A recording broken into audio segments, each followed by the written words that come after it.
Alright guys, today we're changing our brake pads on our 2019 Ford F-150. This is the 5-liter. So these are going to be the tools you're going to need today. So you're going to need a jack and your tire iron, mechanics gloves, a bungee cord, a 4-inch C-clamp. 4 inches is about the smallest you can go, or is the smallest you can go. Anything bigger will work as well. A wire brush, screwdriver, a flathead, a 1/2-inch socket size, and some sort of a bar to have some leverage on.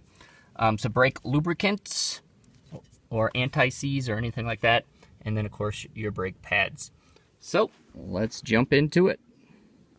Alright, so the first thing you want to do is grab your tire iron here, and we're going to loosen up the lug nuts before we jack up the vehicle.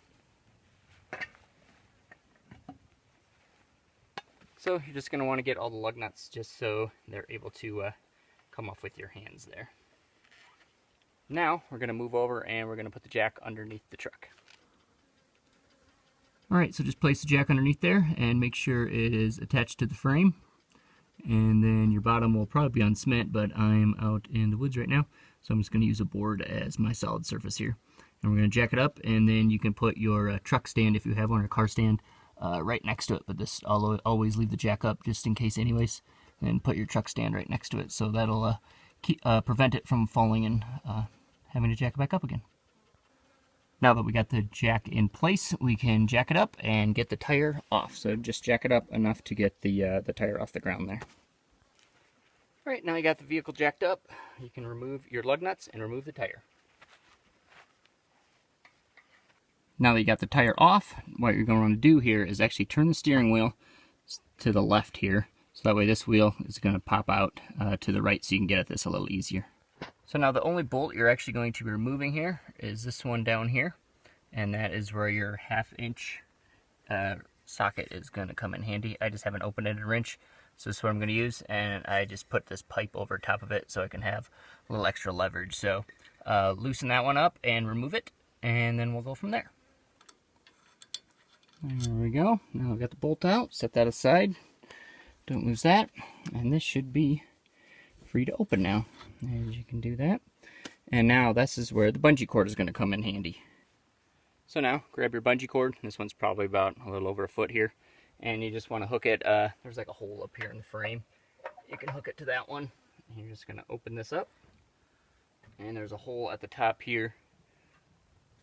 There you go, and you can hook that into there just so it holds the caliper up out of the way, and you don't have to worry about damaging the brake hose at all. So that's just right behind here, because if you take this top screw out too, then you're gonna have the whole thing dangling, and it's just a lot easier because this is your brake pads right here, and that's what we're gonna be working on next. So now that's up out of the way, pretty much these should just slide out for you.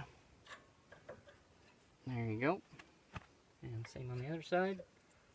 There you go, there's your brake pads. As you can see, a little worn down. Pretty, I'll show you what the new ones look like here in a second. But alright, so now you're going to take your wire brush and just do some cleaning. Actually, before we do that, take your flathead screwdriver. We're just going to pop these clips out. So they should just fall out. Should be 2 on each side.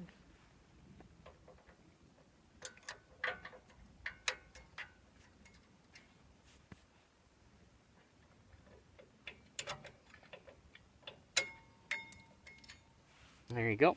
So they're just little clips like this. You'll get new ones with your new brake pads, so you'll replace those. So once those are out, now you can grab your wire brush and just do a little cleaning where they're sitting at in here. Get any dust or residue out of there. So in your box now you'll get some new clips. You want to get those out. There should be 4 of them. Be pretty much the same, except clean now.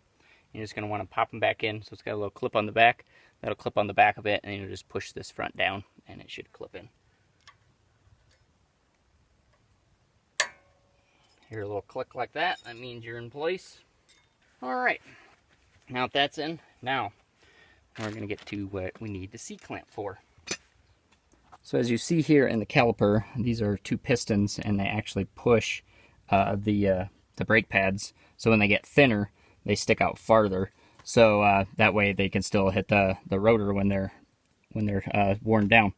So now what we need to do is push these back in so they'll fit the thicker brake pads. So in order to do that, what we're going to do is we're going to take one of our old brake pads that we just took off of it, and we're going to place it up here, just like that. And now we're going to put the C-clamp around it, and we're just going to tighten it. I find that you can't really do both at one time, so you just have to do the top one a little bit, and then do the bottom one a little bit, and then do the top one a little bit, and the bottom one a little bit.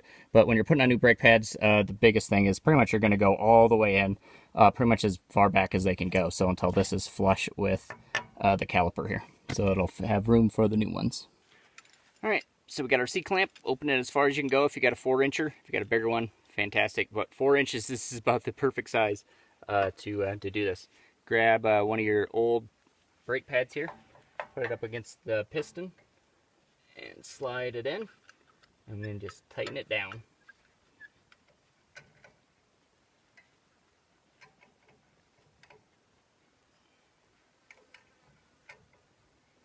And the piston should just recede, and then when you let off, the piston will not move back forward, it'll just stay in place. Okay, and that's what it's going to look like when the pistons are pushed all the way back here. So now, if you try to close this when we put the new pads on here and it doesn't close, that means that these aren't pushed back far enough. So just keep pushing them back until they fit over the new brake pads. And also, this is where I was talking about, I use a C-clamp. So this works pretty well. You just wrap it around there. They do actually make an actual tool that does both of them pretty much at the same time. It'll go through there and you'll tighten it down. I don't really see the point of getting one because it's a tool that only does one thing. So C-clamp you can use for other things, but just so you know, that is out there. All right, and now we're ready to put on the pads. So first off, we're going to put this lubricant on. It's just made to stop the brake noise and everything like that. So we're going to put some on our new holders here, on all those, and we're also going to put them on the brake pads. Alright, so you just rip a little corner off there, and that's pretty much what it's going to look like. So just take a little bit, and just rub it on each of these. Like so. And take your brake pads, these are the new ones, see how much thicker those are from the old ones. There we go. So we're going to take these and we're going to put it all on the back here. Just make sure not to get it on the front at all. There we go.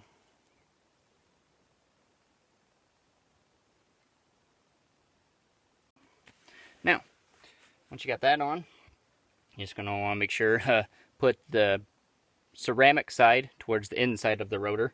Make sure you don't put it on backwards.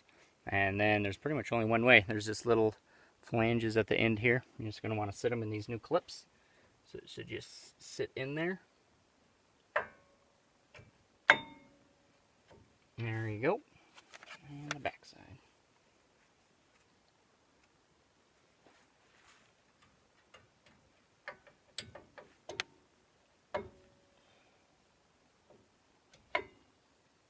There we go. Now that you got the brake pads in place, all you're going to want to do is unhook your caliper here from your bungee cord, and it should swing down and close right on top of that.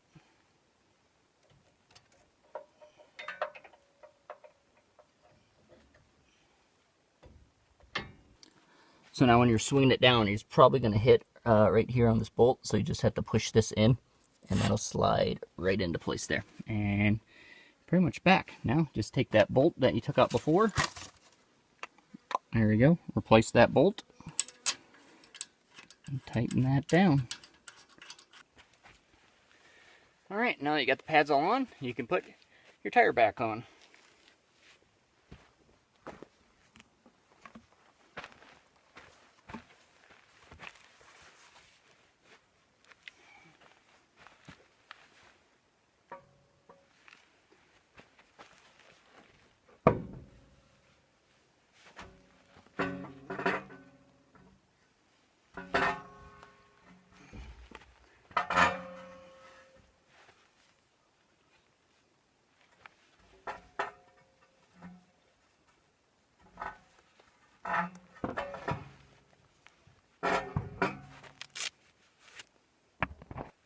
Alright, now that you've got the tire in place, just put your lug nuts back on.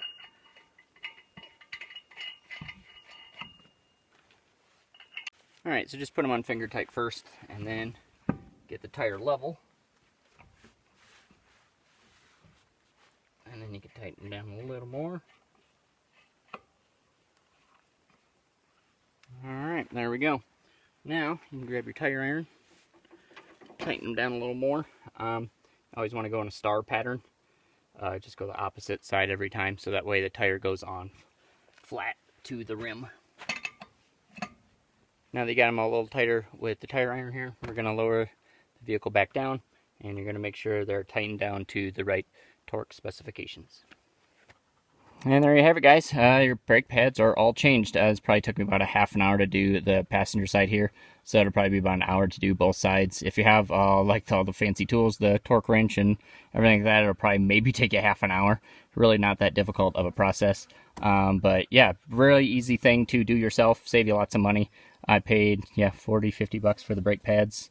Labor's free for me, so yeah, dealership would probably charge you about 200 bucks. Otherwise, the last thing you're going to need to do is, before you start driving, just press your brake pedal a few times so those pistons can recalibrate to the new brake pads. And then you should be good to go. Yeah, just don't do any crazy roads right away, just in case something is wrong. Just listen for squeaking or anything like that, and then check them again before you start doing some crazy off-roading. So anyways, hope you guys found this handy. We'll see you guys next time. Bye.